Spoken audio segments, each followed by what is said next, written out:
Yeah. Okay, so still on the legal issues. Now let's look at Kwesi Arthur's on Straight Up. Yeah.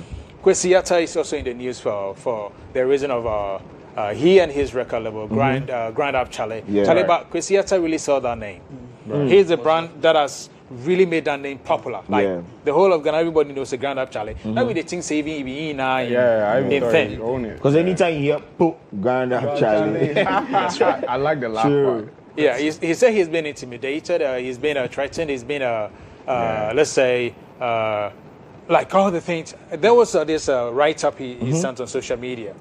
And then we've had many on-air personalities come give their views respectfully. I saw that of Karkesi, even trying to seek for the $150, $1,000 assistance to pay off his image. Our own Anaba Anamwa also gave us her views. Kwaku Flake, his was so emotional. He's done songs with Kwesi Arthur for a while now, and he sees they're not releasing this song. So he's been thinking, Charlie, what's happening? Is it that because I sing like the guy, that's why he's trying to slip on my shine? It is not his understanding why the song has been kept indoors all this while. So, bro, do you think, and this is not the first time we're hearing issues of such. It's happened to Miss V. Ifya has gone through this. So many artists. And then the question is, are we going to be subjective about this issue or going to play sides? Are we looking at solving the issue? Mr. Nanayo, please take us through this. All right. Let me say a very good morning to your viewers. Yes, sir. All right. So even before I quickly veer into the Kwesi Arthur issue, all right, you earlier brought in the Shatawale and the Black Rasta. Yes, sir. The little thing I want to say is that, we always say that bad news sells. And that has become an adage within the media circles, all right? But I'm strongly of the view that we can minimize, because that's about defamation. Yeah. At the end of the day, your what do you call it? All that you have is your image. Yeah. All right, if it's not there, there's little you can do.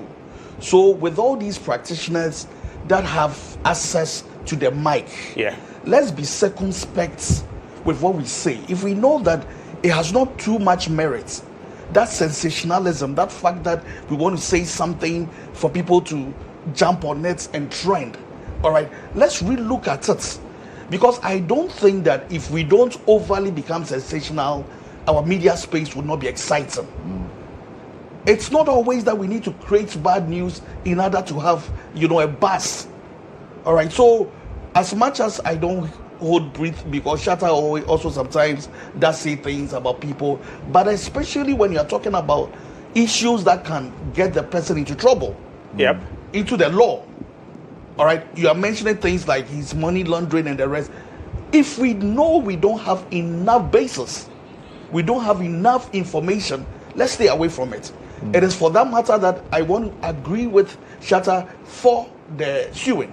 All right, let's test the law. Let's people get to know that they cannot go scot-free by just making statements, putting them out there. All right, and because it is something that is happening even on our social media scenes and the rest, people put out things just like that, and leave it because they know that there's nothing, there's nothing punitive, there's nothing that is going to happen to them. Now let's get back to those exciting talents, Kwesi Arthur. All right. I remember about some 6-7 years ago, there was a show on one of the campuses, and he was the headline. Okay. I think it was at UPSA or something. I stand for correction. And the excitement among the young people because Kwesi Arthur was coming. You realize that he was the big age. He was the thing. All right. And you might want to say that with all these buzz that has surrounded him and all the things that he's done and the music that he's put out, all right, he might have made so much. He should be a very happy guy, happily married now. So he's been able to get so much out of his talents. Okay. But unfortunately, just this past few days, we get to know that that isn't the issue. All right. This is quite a very cagey thing in the sense that people need to live out of their work. Okay. So as a record label, all right, you want to be sustainable. Yeah. You want to be able to also take up other artists. That's right. So that the legacy doesn't end with Kwesi Arthur. Yeah. Okay. That's so right. as a result, you will do business with your artists. That's right. Fair. Okay. But we can't rule out the fact that these artists come at a time that sometimes they are very gullible. They are very vulnerable. Okay. All right. Vulnerable, I wanted to say. All right. They are vulnerable because they want to move from one stage to the other. Uh-huh. And for that matter, they are up for everything. Okay. They are up for everything. They want to get there. Sometimes they make some mistakes. All right. But irrespective of how far you might want to also do business with the artist, no matter what, it's the person's image, it's the person's talent. Yes, you're adding up to the talent because, you know, in the music, even those that during recording even plays the package, or they're all part of it. Yeah. So under normal circumstances, they should all be able to get some of the royalties out of the person's purse. Yep. All right. So as a result, I think that both sides, Kwesi Arthur might have made a mistake, might not have gone thoroughly through the contract and all through of the that. contract, probably might not have had access to legal services to be able to ascertain if what he was getting into was what he should be. But yes, still, I think the record label need to give him some slack. All right.